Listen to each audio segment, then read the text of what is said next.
তার মানে রেকর্ড শুরু হয়ে গেল? জি স্যার, নাকি রেকর্ড পরে করবো স্যার? রেকর্ড কি স্যার এখন করবো নাকি একটু পরে দেবো স্যার? না না, পরে অ্যাকচুয়ালি এটা শুরু হলে তো। এখন শুরু তোমার হোক নাম স্যার। তো দিয়েছো এইচবিআর এর সাথে। জি স্যার। হ্যাঁ, জি রেকর্ড। স্যার, আমার নাম চেঞ্জ করে দিচ্ছি স্যার। তোমার নাম দিয়েছো তো এইচবি, ওখানে তোমার আগে থাকুক আইবি, তারপরে আমারটার মতো দাও আর কি। ও আচ্ছা আচ্ছা।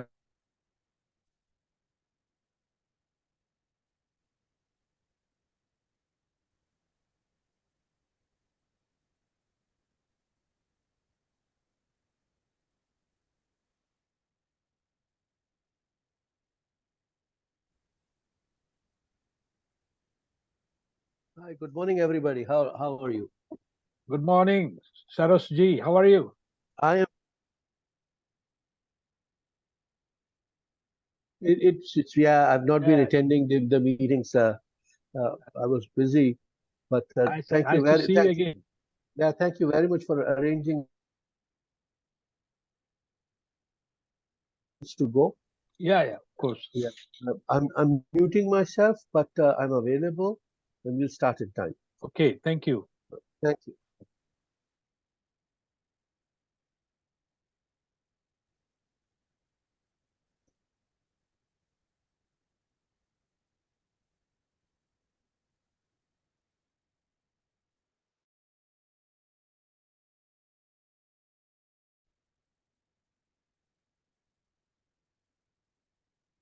Fuel, Google.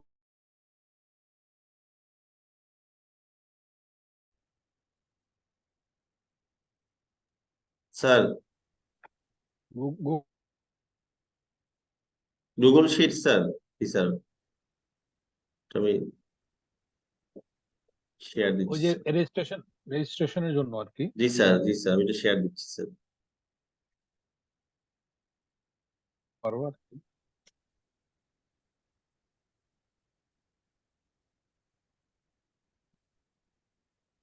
ওটা চ্যাট বক্সে দিয়ে দিবেন। জি স্যার, এখানে দিব স্যার চ্যাট বক্স।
স্যার গেছে স্যার চ্যাট বক্সে, লিঙ্কটা কি পাওয়া গেছে স্যার?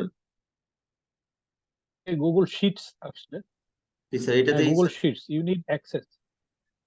আচ্ছা, ইউ নিড অ্যাক্সেস বলতেছে, request access or switch to an account with আমি তো অ্যাক্সেস তো দিয়ে দিয়েছি স্যার, সবাইকে মনে হয় করতে পারবে।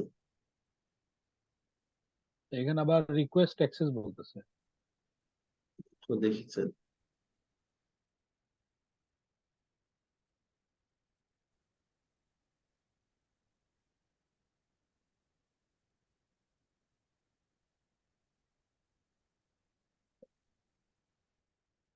ও আচ্ছা, ঠিক আছে স্যার, আপনি স্যার ইয়ে চাইছেন তো আমি এটা।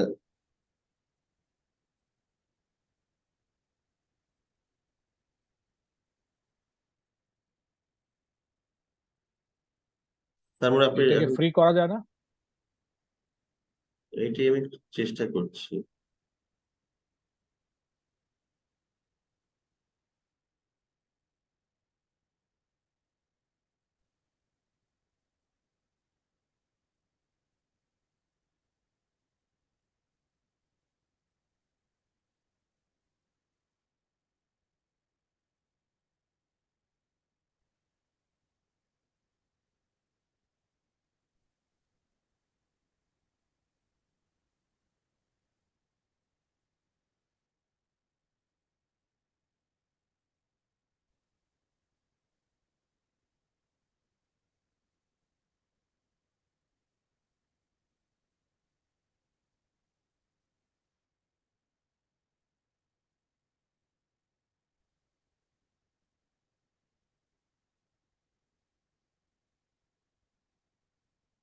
শেয়ার দিলাম, শেয়ার উইথ।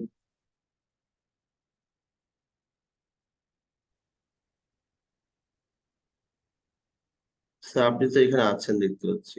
আচ্ছা, এটাই ওপেন করি, এনিওয়ান উইথ দ্য লিঙ্ক।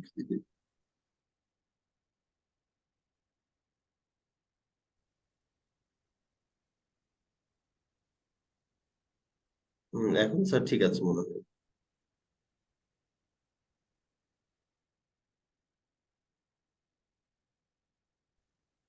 এখন এটা ইয়ে করা যাবে। হ্যাঁ এখন।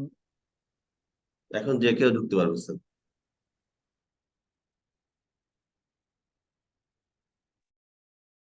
হ্যাঁ, এটা ফিল আপ করার পরে কাজ কি হবে এটা?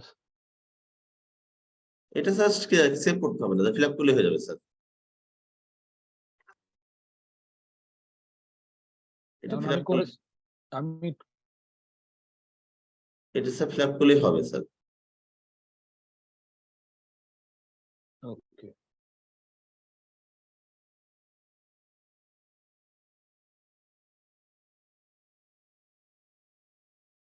টা ফুল করে দিয়ে রাখলাম। প্লিজ স্যার, সেটাই করছি। স্যার নেটওয়ার্কের স্যার একটু সমস্যা কিনা স্যার আপনার ওখানে?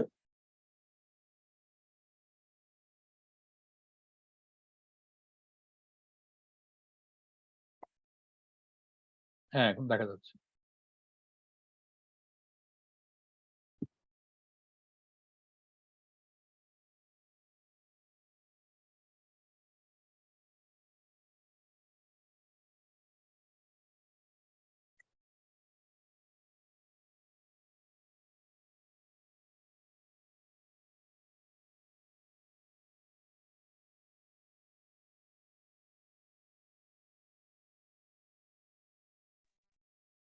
Siddharji, I think we should,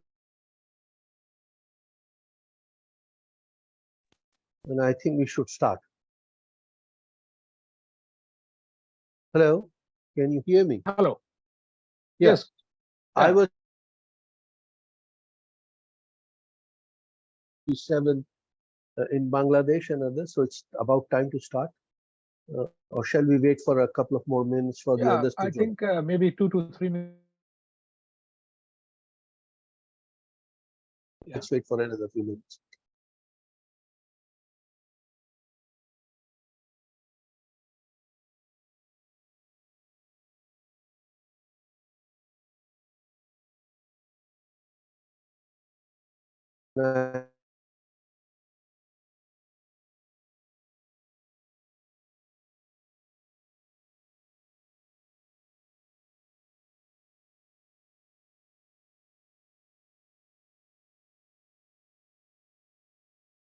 কপিলের ঘড়িতে কয়টা বাজে? আমার গতি স্যার 7টা 1।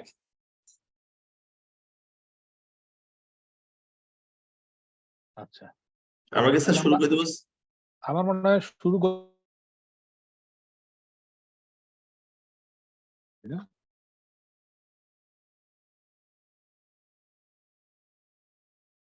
অনেকে জয়েন করছে, 12 জন।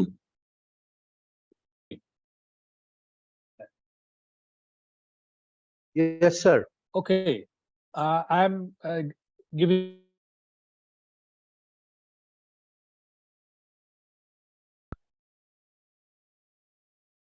dear members of ASIC and TC-22.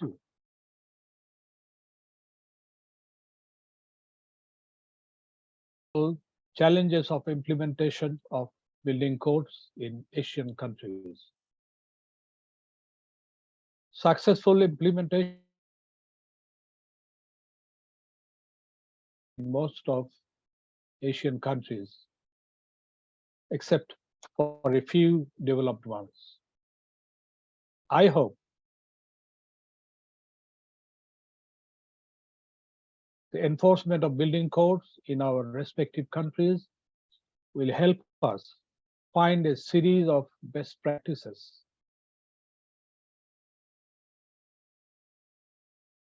their efforts in the implementation of building codes and thus make their cities safer against attacks. Now I would like to request that Professor Sharush Lodi, Chair TC-22. Lodi.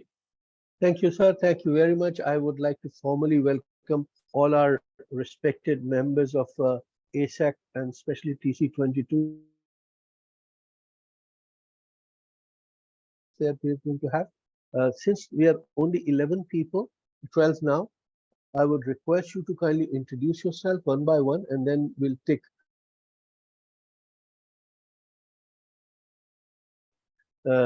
colleagues. However, I would suggest that as the ASAC tradition is, we would divide us into two parts, the developed from the developed economies first, and then we'll express our opinion regarding our experiences of code development and implementation. Introduce yourself and other members, please. Yes, thank you. I am Abdul Malik Shigra. I'm a fellow of the Institution of Engineers, Bangladesh. Thank you. Thank you. Hello. Yes.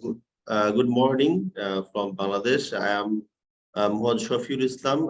I am Senior Research Engineer, Housing and Building Research Institute, Bangladesh, and also member of IEB. Thank you very much.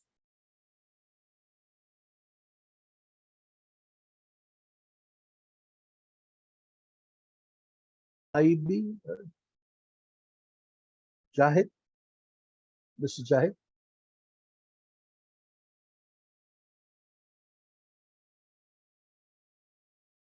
May I request, since I don't know most of you, so may I request to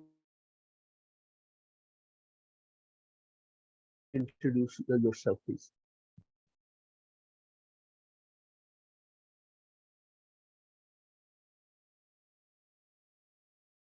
Hello, my name is Masashi Inoue from JSCE. I'm from EJEC, a Japanese consulting company, EJEC. And now I'm in Turkey to join some reconstruction project of, in February 6th earthquake. Yes, and today from JSCE, maybe the Professor Meguro is joining. And I hope Professor Mori also will join in this meeting soon. Thank you very much. Thank you. But it must be very early in Turkey. Yeah, now in 4 o'clock in the morning. Good luck. But, yeah. I'm not sleepy. Yeah. Thank you. And nice to meet you. Yeah, may I request Shan Koi Hmm. to introduce himself, please? Hello, Hi. you inviting me? Yes, please. Yes. I'm Sanju. I'm Sanju from Myanmar, FED-MES, Federation of Myanmar Engineering Society. I'm the Central Executive Member of the FED-MES. Good morning to you all. I think every country is a morning, no? I hope. I'm not sure. Okay. Nice to meet you all. Thank you very much. Jahid, Mr. Jahid, may I request you, please? This is Jahidul Islam. I am Executive Engineer from PWD, Bangladesh. Thank you, sir. May I request Hen Kim Dong, please?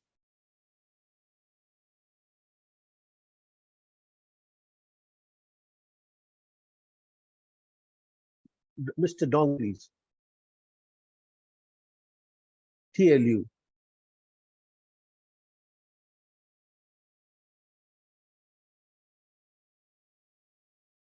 Can't hear you, Mr. Dong.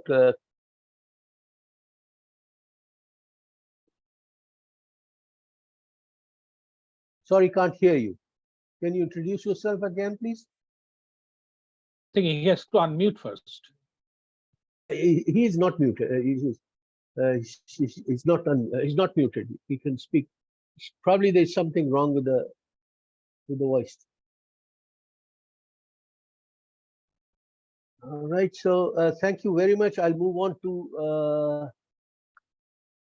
Kamruz Zaman. Mr. Kamruz Zaman.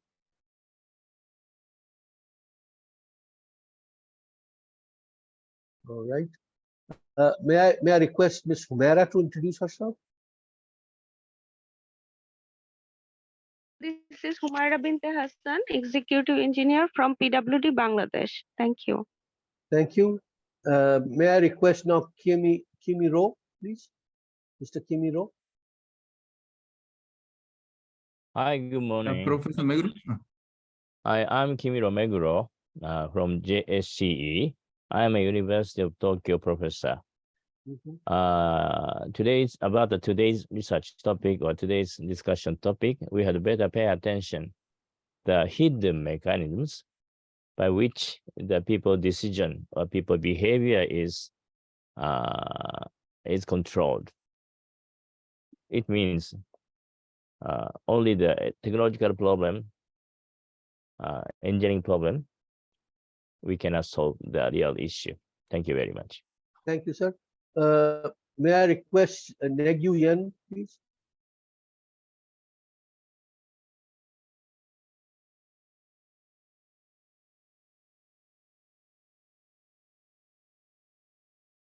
Hello, everybody. I would like to introduce myself. I am Nguyễn Anh. I am in Thủy Lợi University in Vietnam. It's my first time join this meeting. I am very happy to meet you, and it's nice to meet you all. Thank you. Thank you, sir. Thank you very much. And may I request Mr. Wenk Hu from Vietnam once again. Good morning, everyone. My name is Van. I'm a vice head of the structure division from the Water Resources University from Vietnam. Nice to meet you all. Yeah. Thank you very much. And the last person that we have, the name is, and the titles are written in Japanese. Japanese. So kindly introduce you. Yeah. Please introduce yourself. From Ehime University, so Professor Mori, can you speak? Yeah, Professor Mori. Yes. Yeah, please introduce yourself. Good morning, or good morning all.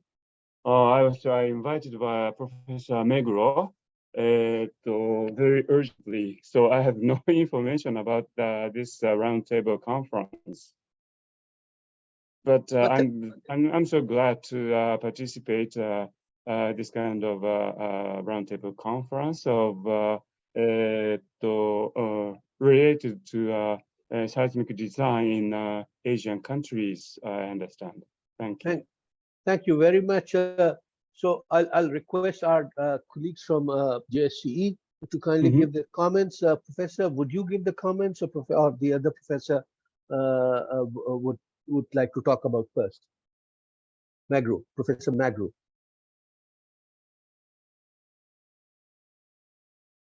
Okay. So when we discuss the implementation of design code or seismic code of structure, we who are educated in engineering fields, we tend to think about engineering related issue is the most important. Yes, this is important, but the real problems cannot be solved by only the engineering approach. The implementation of seismic code of structure is a typical one. For example, why in Japan, generally speaking, residential houses seismic capacity is higher than that of others? This is not because Japan has a lot of earthquakes. This is not because Japanese people are good people who follow the regulations.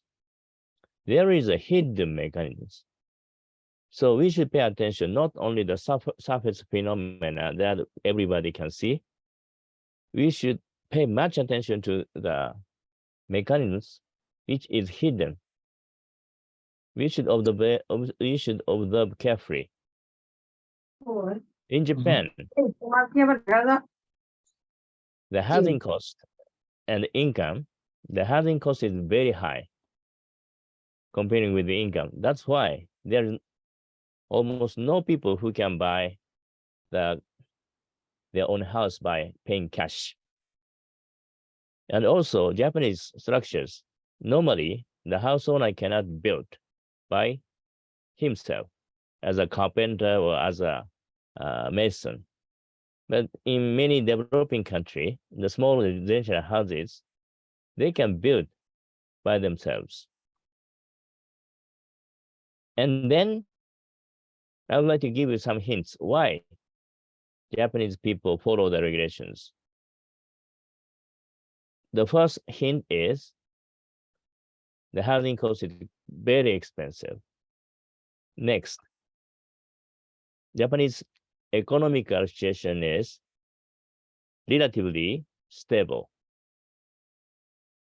These two are quite important, but when you hear these two hints, you may think that there is no relation to implementation of the seismic code of structures. But these are quite important. For example, when I want to buy my own house, I cannot buy house by paying cash. Then what I should do? I should visit bank and ask them, please support me. Without getting the cash from the bank, I cannot buy. Then the bank evaluate very, very carefully and seriously me. And finally, they inform me, oh, this is the maximum upper limit of the loan that Professor Meguro you're going to have. And then next,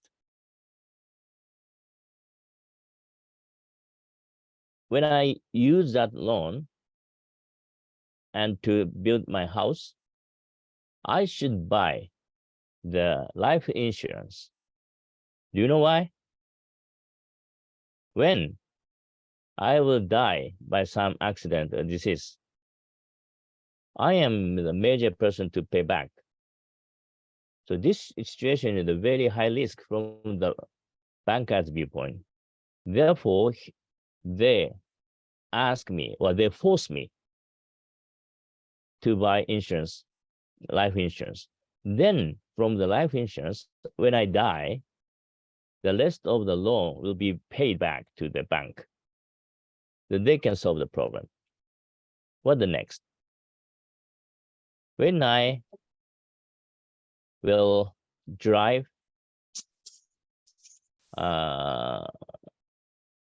taking after the alcohol, I am sure I will lose my job. Then this is the quite important risk from the banker's viewpoint. In such case, the quality of the house, that is the last property from their viewpoint. Therefore, they force us to follow the regulation. They force us to check. They check the processes of the construction from each steps.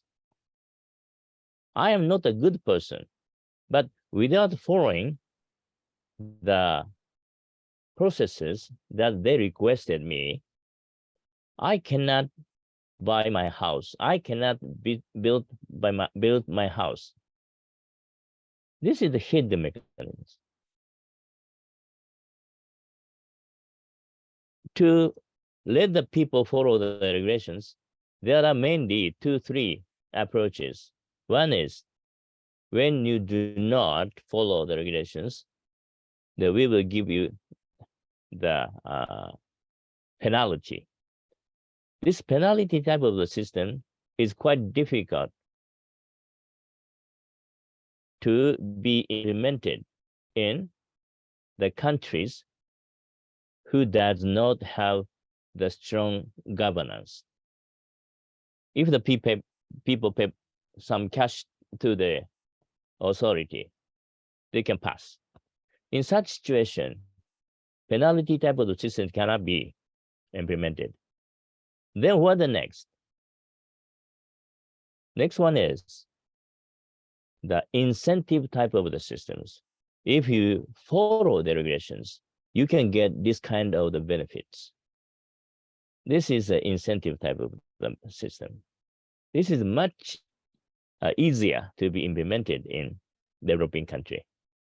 And the third one is information should be disseminated, disclosed, and the people will understand what is the proper, what is the beneficial actions that they should take. These 3 are the major approaches. Okay. Disaster imagination is first important. Disaster imagination means when disaster happen, considering the regional characteristics of the target area, that is composed of 2, natural environmental characteristics and the social environmental characteristics, and also the time-related factors. And when the hazard attack, and as time goes, what really happens around you, if you do not have the proper disaster imagination, it's impossible to prepare well or to respond well for an unimaginable situation, because we human beings, it is impossible for us to prepare to respond for an unimaginable situation. This is the first. Second, design code, seismic code. This is important. But without following the seismic code does not contribute anything. So in this sense, the quality control of construction, this is important. It means how to implement the code. And the last one is how to get good workmanship. That is related to education or re-education of engineers. And number 3, implementation of the code is contributing for new construction only. We should not forget about the numerous existing structures. To pay attention numerous existing structures, this is also quite important. We should never forget about. Thank you very much. Thank you, Professor. Thank you very much. Anyone else from our colleagues from JSE would like to augment and comment on the comments made by Professor Megro? I would like it and encourage our colleagues from JSE first to add or say something else to what Professor Megro has already mentioned. This is Inoue speaking. At this moment, I don't have any additional comments to the what Professor Megro said. But I would like to request Professor Mori, if you can speak and talk, could you give us some comments? 森先生、もし今ご発言できるのであれば、お願いできますでしょうか。はい、コメントしてもいいんです。今のyes, I've heard that the comments from Professor Meguro now. I understand the core opinion of his comment is very important for all of the seismic design researchers and practitioners. And I have been involved in international standardization organizations, TC-98, seismic design of structures experiences. And additionally, I have the experiences of field survey of seismic earthquake disasters, including the very recent Turkish Syria earthquake in this year, Nepal Golka earthquake 1955, or some other Asian countries and American countries earthquakes. The vulnerability of the residential buildings and houses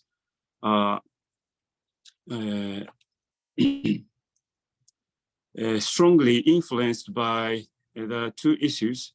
The first one is the seismic code or regulations about seismic design and the constructions of buildings and houses. And the second one is the social systems about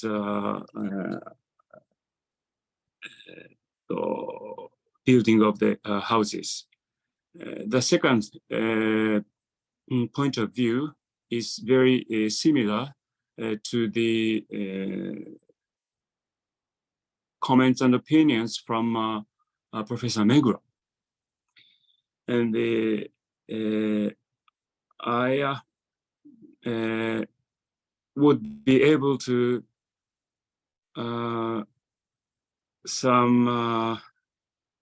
provide some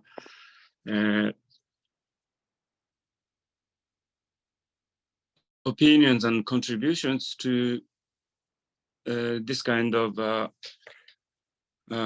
conference and meetings, probably in future. This is the comment I can provide now.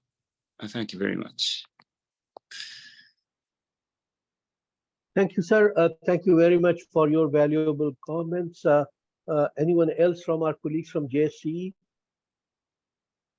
At the moment, it's all from JSE. Thank you very much. Thank you, sir. Thank you very much. And I reckon we have our colleagues from Vietnam and Bangladesh and Pakistan. So may I request our colleagues from Vietnam for their comments and sharing experiences, please.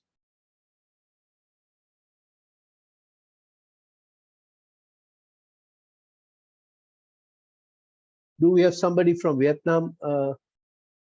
Mr. Dong may like to add something, or someone else? Vanku? Dr. Vanku, would you like to? Can you hear me? Hello?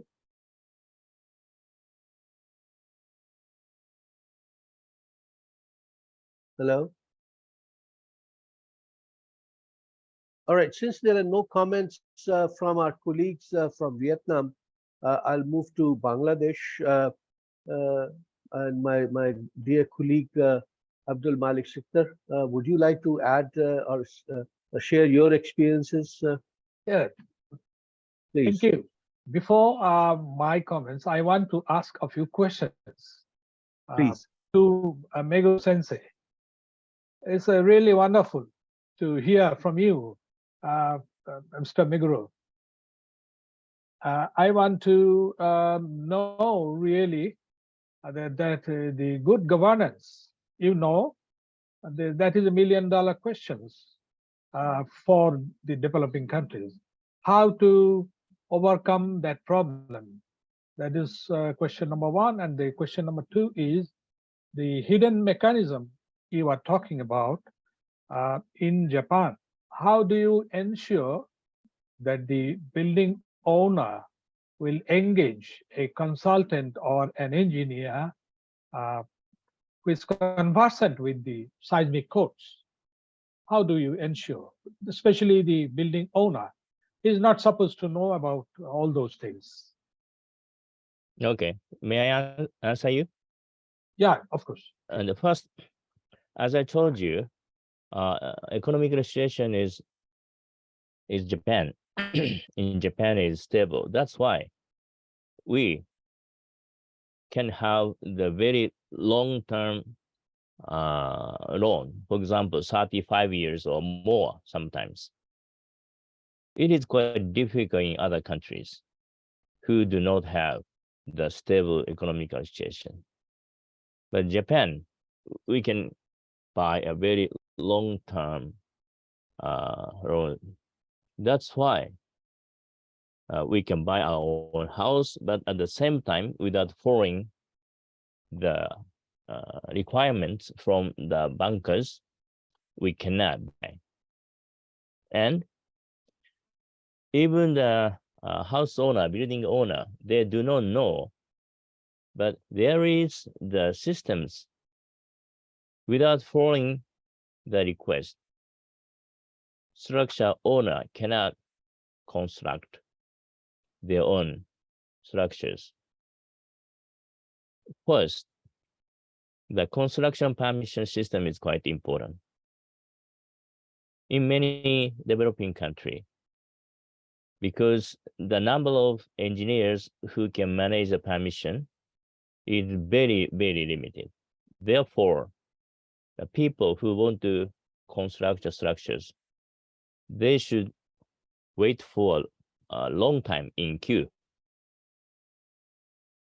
Therefore, how you can make this queue shorter, that is quite important.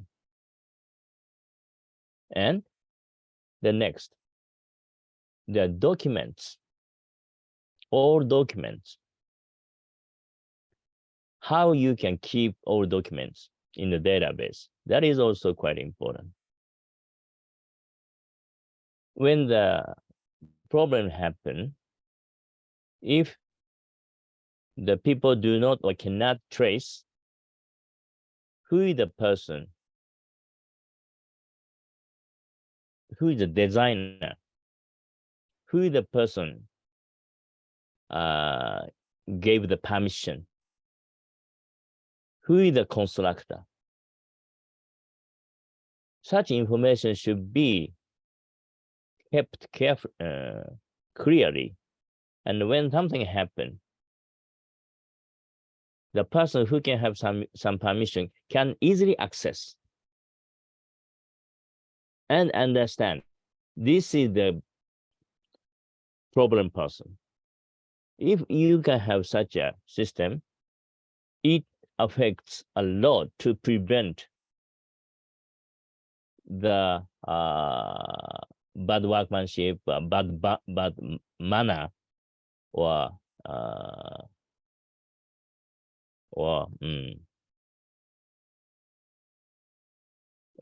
but many problems. So how to make the long queue shorter, and how to keep the documents, these are also quite important. And also how to record the history of the house. When the permission of construction is given to, applied, this was supposed to be, for example, 3-story structure. But after some time, house owner, without informing, add additional 2 more, 3 more story on the 3-story structure. If house owner do such a way, it's quite difficult to control or to manage. In this sense, how to check the building statistics, even house owner do not give the information.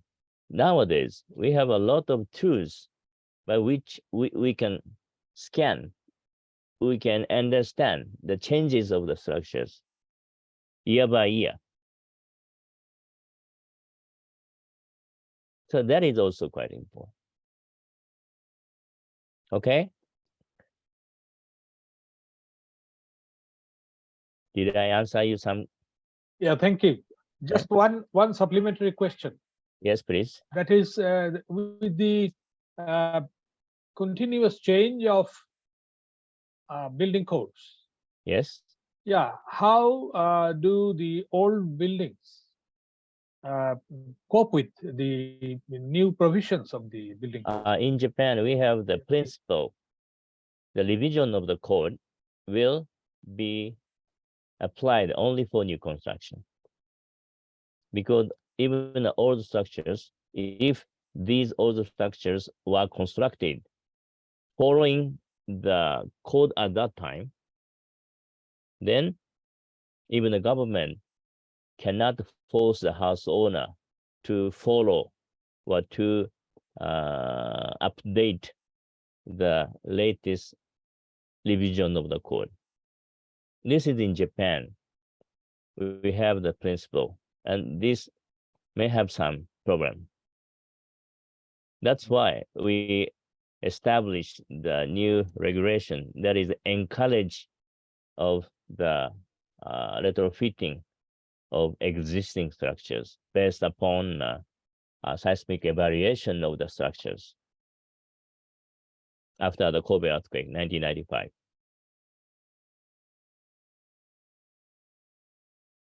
Thank you, sir. Thank you very much. Any other questions before we move on to Bangladesh?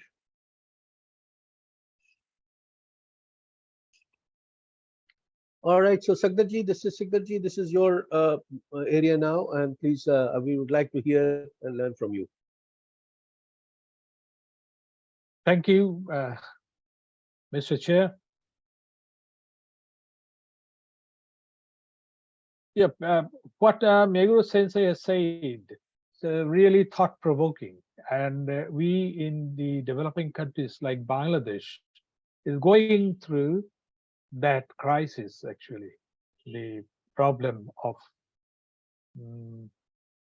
we have a good code, no problem with the code, but the real problem is how to implement that code successfully. So that is a real big challenge, and not only in Bangladesh, and I think developing countries like Bangladesh, the same problem everywhere. So that's why we try to discuss in this conference about that problem. So our if we start from the building regulation, the regulators are different in our country, right from the capital city to the remote small towns. Everywhere they have got their respective building regulator, and all the regulators are not equally equipped and strong and enough manpower.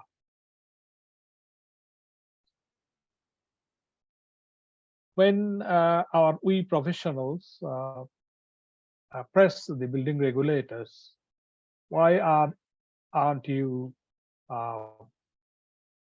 trying to enforce building code strongly?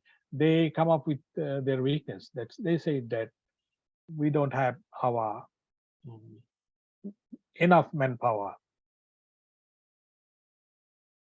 and there are many other problems also. So in our country, the building regulation, the basic thing is that you have to submit the architectural design only. No structural design or electrical design is mandatory to submit to the building regulator. So and the building regulator gives this responsibility to the building owner, and not only building owner, and then the building owner should appoint one consulting firm or engineering firm to design and construct. And the building regulators are trying to make those engineers and consulting firms responsible for that purpose. But still, that system is here in our country, but the control is minimal. The quality of construction, quality of structural design, things like those are questionable, and nobody is there to control or check those things. And at the moment, our main building regulator, that is Rajuk, is trying to develop their regulatory system, and IEB is also trying to help Rajuk to develop a system which will work better. And especially the remote small towns, building regulation is very, very weak. The local municipalities are the building regulators. They don't have any skilled engineers or manpower to check and regulate. So those little small towns are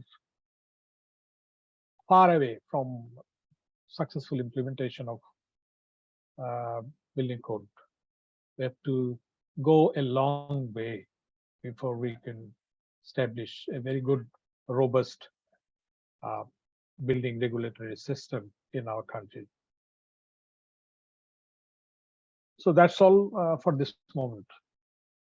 Saras ji.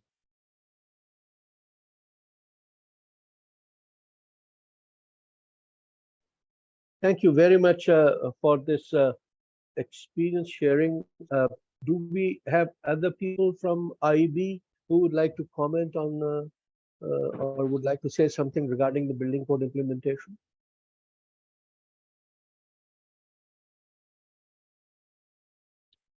All right, since there is none, I'll once again request our colleagues from Vietnam. I'm sorry, somebody wants to speak, or is it just the mic not muted? All right, now I'll request once again colleagues from Vietnam who may like to add something.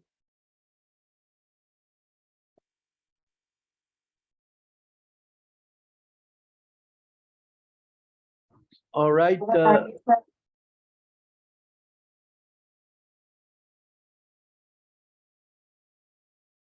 I'm sorry.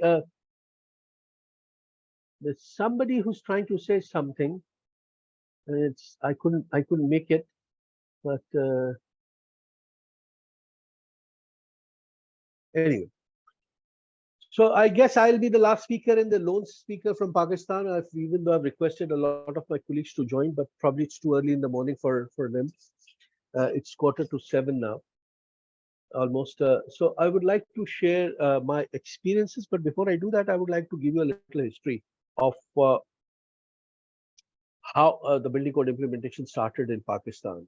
It was in the in mid 70s that Karachi being the largest city in Pakistan, the building control authority. So in Pakistan there are in Karachi city was the first city where the proper legislated building control authority was established in the mid 70s, and they very immediately developed their own bylaws. And at that time, there was no building code of Pakistan, so they adopted the British standards of British building code, because the British standards were being taught in the university, so it's easier for them to understand. Without, to be very honest, realizing that some of the materials which the British standards have would be available in Pakistan. But this started implementation by regulations by the city of Karachi, followed by the bigger cities like Lahore and Islamabad and other bigger cities. And this continued on, and with the time we shifted from the British codes of practice to the American codes of practice, and ACI 318 for the reinforced concrete, because predominantly the buildings in Pakistan are reinforced concrete buildings. We seldom use structural steel. So AIS, American Concrete Institute Code 318 became a norm and became the part of the building regulations. Then in the 80s, the first building code of Pakistan was drafted, and it was they tried to implement, but the building code at that time was no different from the Unified Building Code, the Uniform Building Code (UBC). So whether you follow UBC or you follow the Pakistan Building Code, there was hardly any difference. Then in 2005, we had a massive earthquake in northern part of Pakistan, and unfortunately, about 78,000 people died. And as a result, the government realized that there is a dire need to have an indigenous, naturalized building code and a mechanism of implementation nationwide. So the building code was developed, once again benchmarking from UBC 97, but it has some parts of the building information regard, especially the seismic hazard maps were developed for Pakistan by the Pakistani scientists and engineers, and this was implemented. The level of implementation varies from place to place. From bigger cities like Karachi, Islamabad, Lahore, they have a regulatory mechanism followed by the bylaws and the building code, which was developed by the Pakistan Engineering Council, which, which is the regulatory body in Pakistan. This was enforced through a legislation, and this became part of the building regulations of the building code. However, the acceptability in the building regulators or the building officials remained very minimal, because they were still following the practices. And when you go to the rural areas, the implementation was either not there or it was very feeble, because the district administration, as in the case of Bangladesh, who were given the responsibility to implement. However, the awareness of building code and the importance of the building code rose, and especially in the bigger cities, there are regulations that if you are designing any building which is more than 2 stories, the owner's responsibility is to get it designed by a licensed architect, which is to be and then submit the architectural, structural, and plumbing and electrical drawings to the regulators, and these all professionals have to be licensed for the specific purposes. But this remained very effective in bigger cities, and the implementation remains feeble in the smaller cities or in the rural areas. Then in 2021, we started the revision of the building code. And this is for the first time that we had a building code which has, even though it was benchmarked from IBCC, but there was a lot of indigenous things that were added to the IBCC standards. This was also promulgated through the act of the parliament, and it was made part of the building control mechanism and regulations. However, the acceptability, the code was, the latest version was published in 2022 last year, but the acceptability by the building officials remain weak because the idea was to develop the code and then go through a training exercise and sensitization to the building officials. This was the responsibility of the Pakistan Engineering Council, and fortunately, I was the person heading the building code committee. But because of the COVID restrictions and other things, this hasn't taken place. But in principle, the Building Code of Pakistan 2022 is available to public, and it has to be implemented into the country. Now, when I talk about building code only gives the design criteria and the material specifications. However, there is another set of document which is called the building regulations, which has to be implemented by the regulatory authorities, in which the area to floor ratio, the covered area, the compulsory open spaces, all those things have to be part of it, so of the part of the building envelope and the building system. So the building code is there, the regulations are there, and the building code is part of the regulations.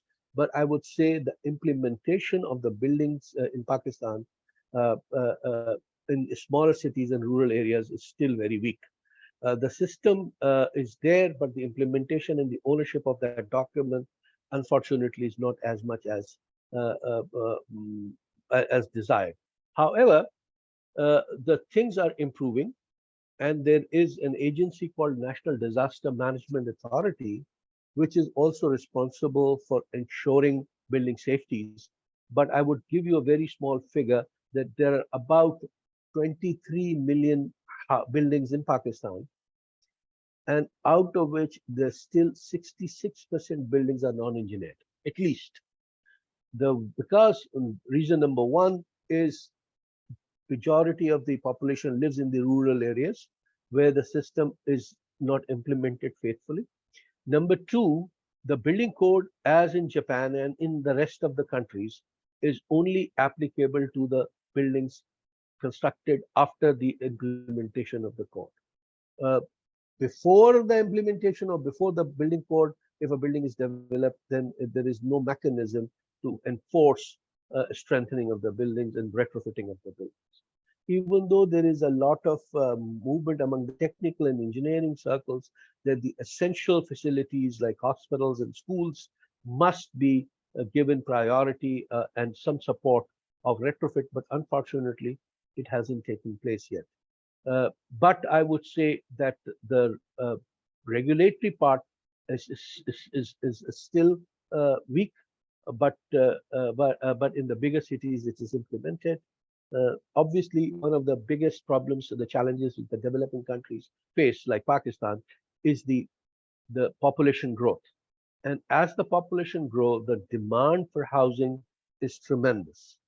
And because of the demand for housing is tremendous, people try to construct and try to. I will say in very plain words that there is a tendency to avoid implementation of regulations in Pakistan, and I'm sure it's not very different in other countries, unless there is a very strong, effective mechanism to implement. This will not happen. And as Professor Magro mentioned, that along with the technical specifications, the regulations, the people, the capacity, the support system must also be there.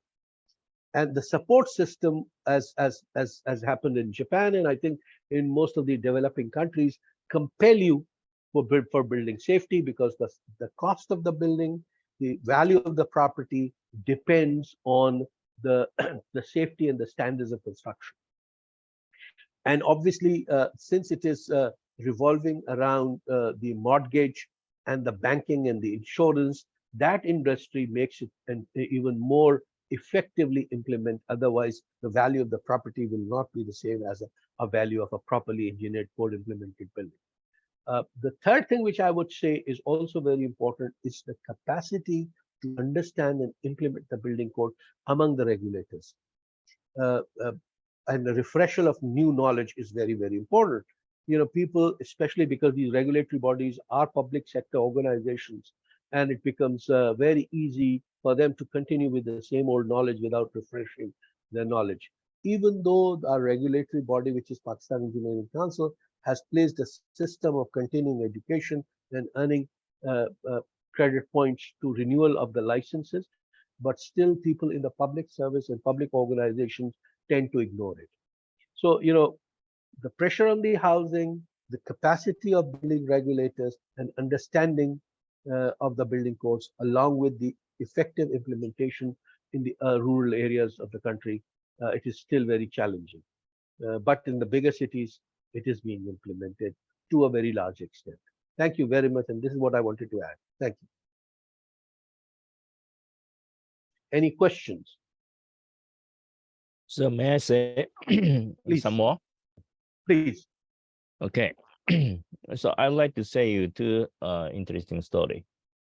The seismic code of structure, many people are thinking that very advanced one is better, but this is wrong. Even your established code is very sophisticated one. If people do not follow, then I can say that is a bad code. And in Japan, we established first the design code in 1920, 1925 or something. And a seismic design code was established 1950 for the first time. And based on the earthquake disaster, earthquake damage experiences, we revised 1950 code to in 1971. And again, based on the following earthquake damage, we revised that code in 1981. And Kobe earthquake happened. And when Kobe earthquake happened, many structures constructed following 1981. It means at that time, this code was the latest one, performed well.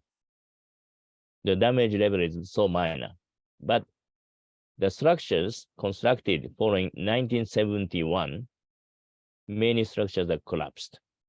Therefore, many people are saying that the structures constructed following 1981 is okay, are okay. And structures constructed following 1971 were not okay.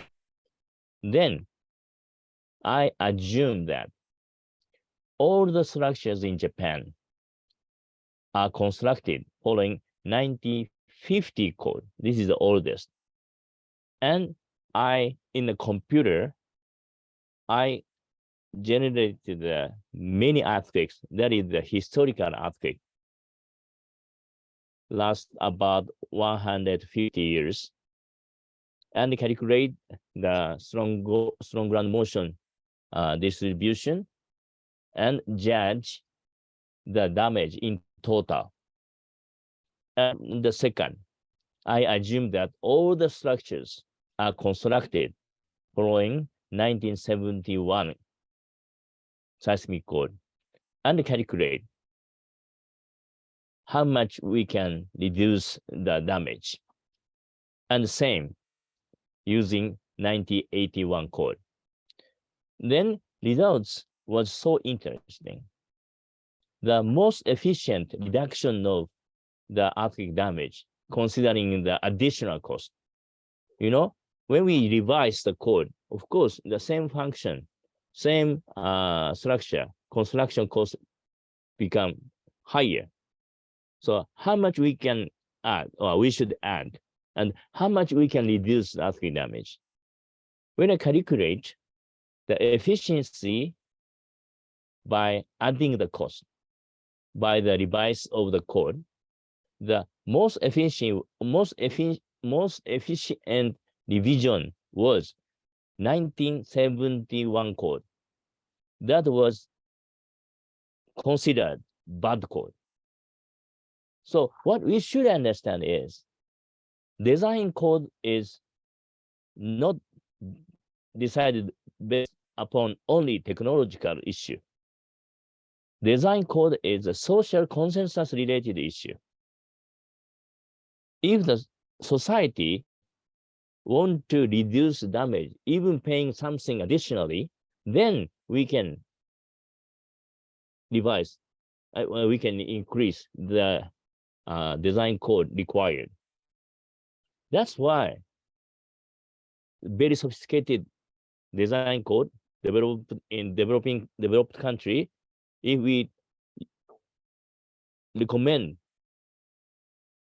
to use in developing country, it will not be functional.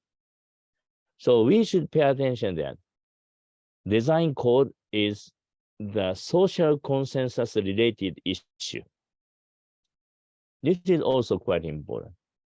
And the other story is, I have been supporting the country Nepal for more than 30 years. And many years, in almost every year, I was there and gave lectures from the top level people and business people, academia, and the general public. And when I gave the lecture to business people, they said, I explained that, okay, you are bankers, financial field persons, you are the important player who can control or who can contribute a lot the seismic safer build environment in your country. When you give loan to the people, you should pay attention how they can use that money.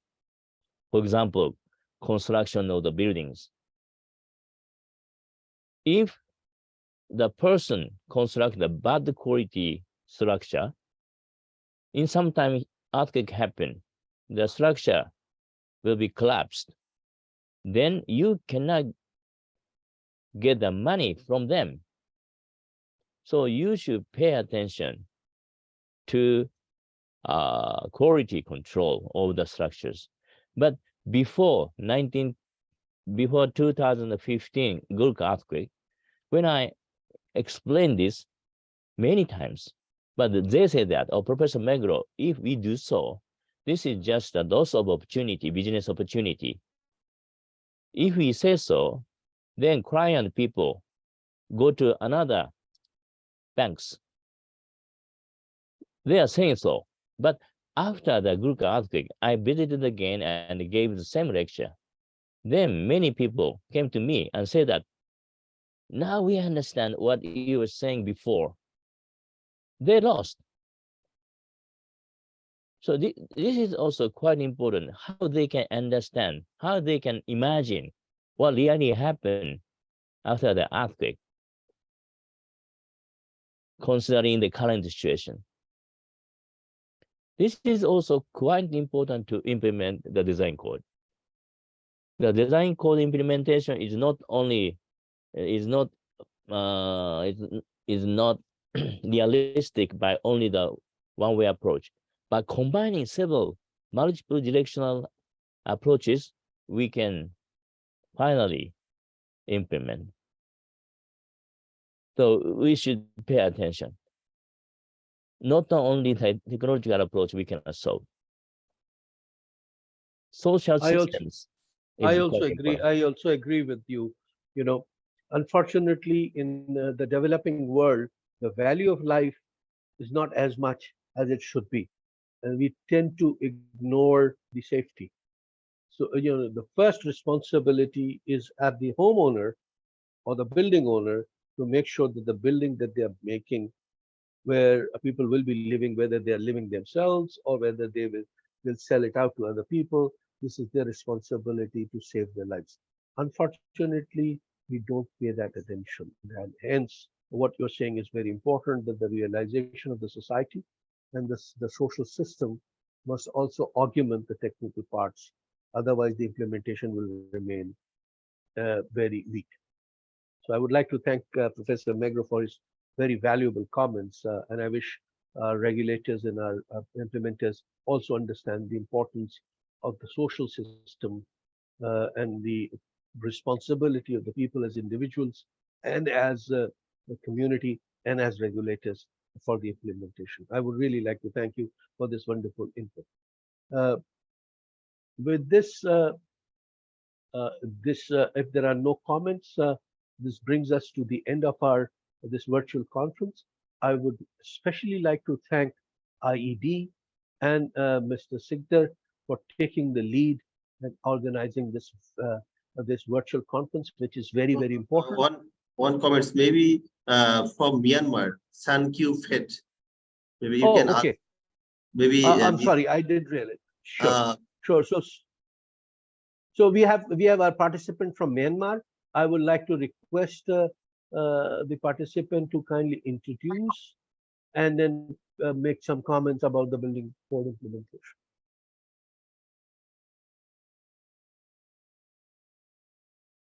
Do we have somebody from Myanmar?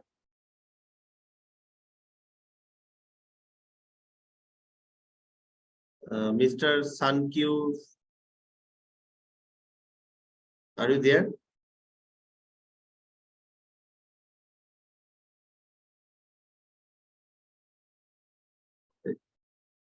Unfortunately not. Would have been wonderful to hear other stories also. But just as a concluding remark, I would like to thank IEB once again and Mr. Sikdar for taking this lead and making this into a wonderful event.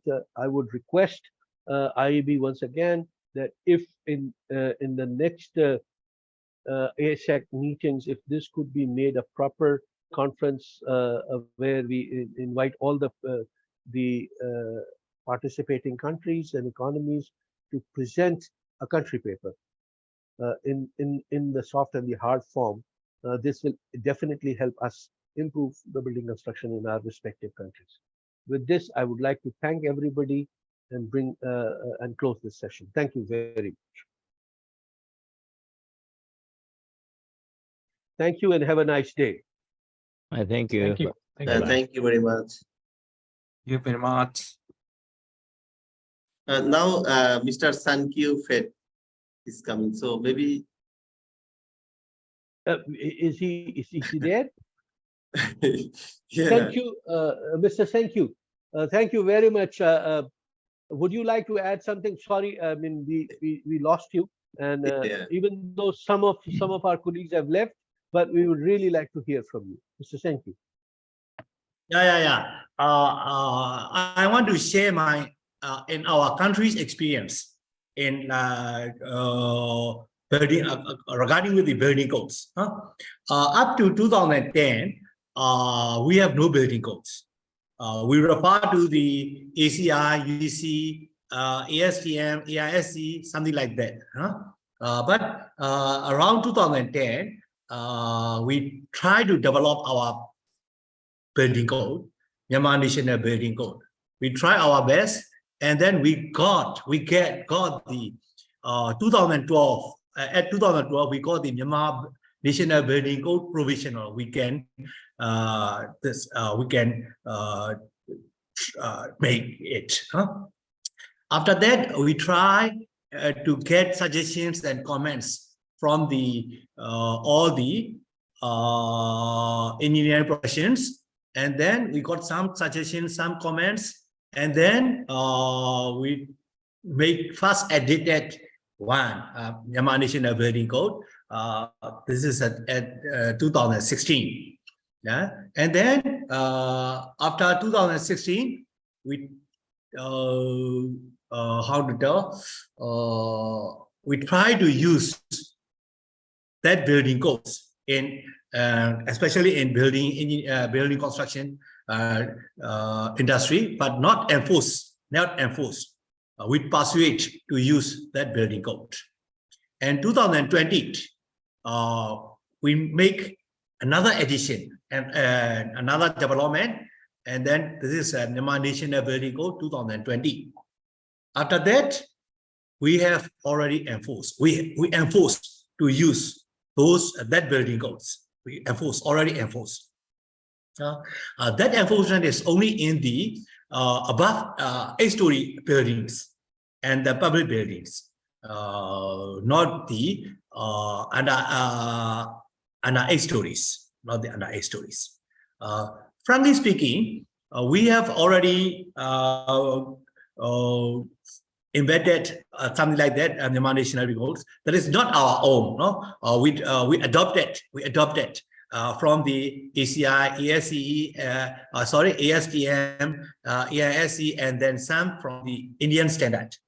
We try to adopt, and then we make some changes to suit with our country, especially in the structural design, seismic design, and then some building materials.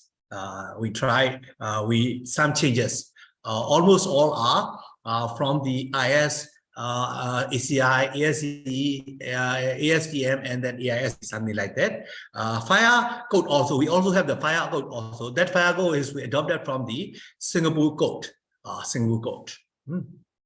In Myanmar National Building Codes, we have 7 parts.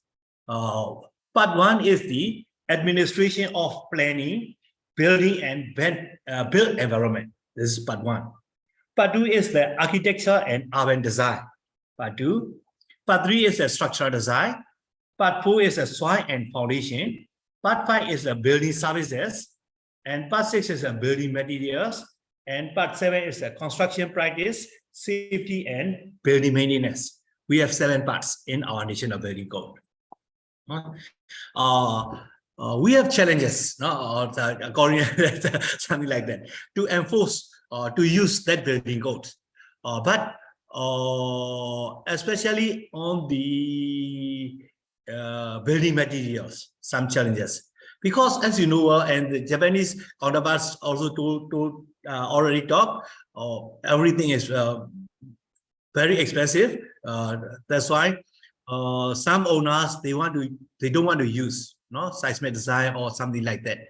But above 8-story and above, we strictly enforce to use that National Building Code.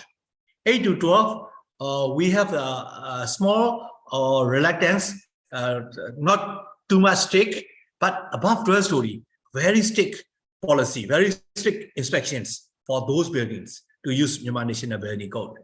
Under 8-story is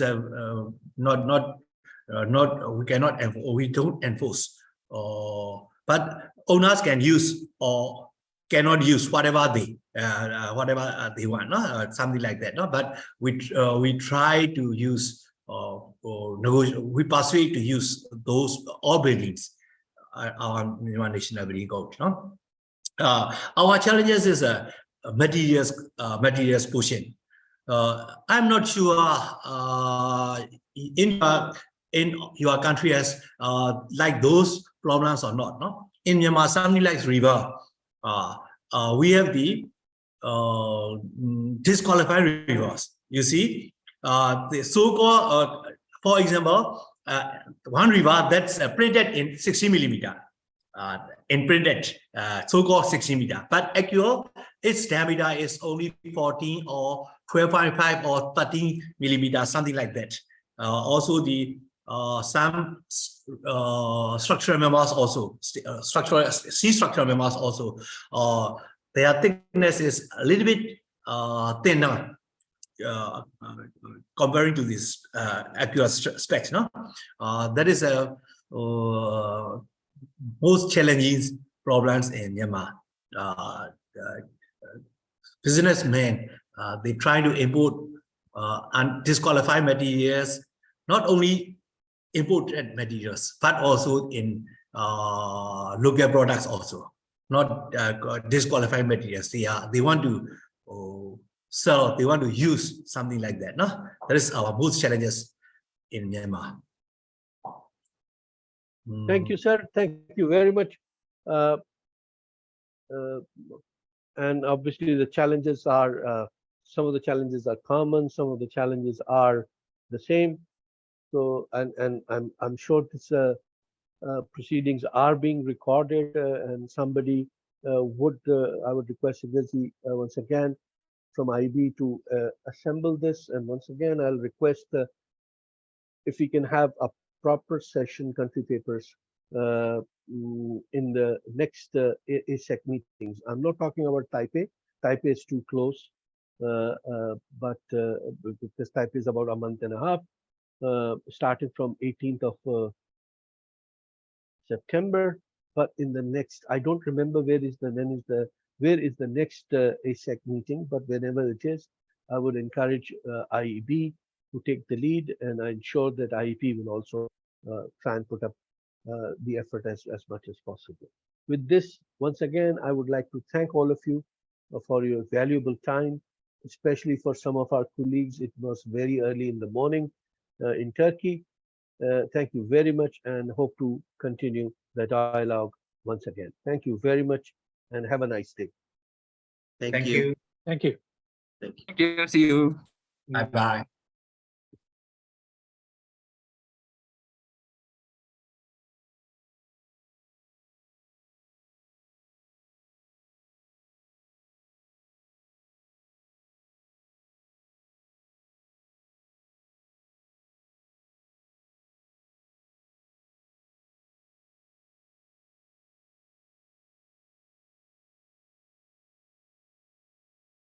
fuel recording বন্ধ করেছো? Sir recording বন্ধ করছি sir. এটা বন্ধ করো। আর হলো যে তোমার এই চ্যাট বক্সে কি পাওয়া গেছে সবার? জি স্যার।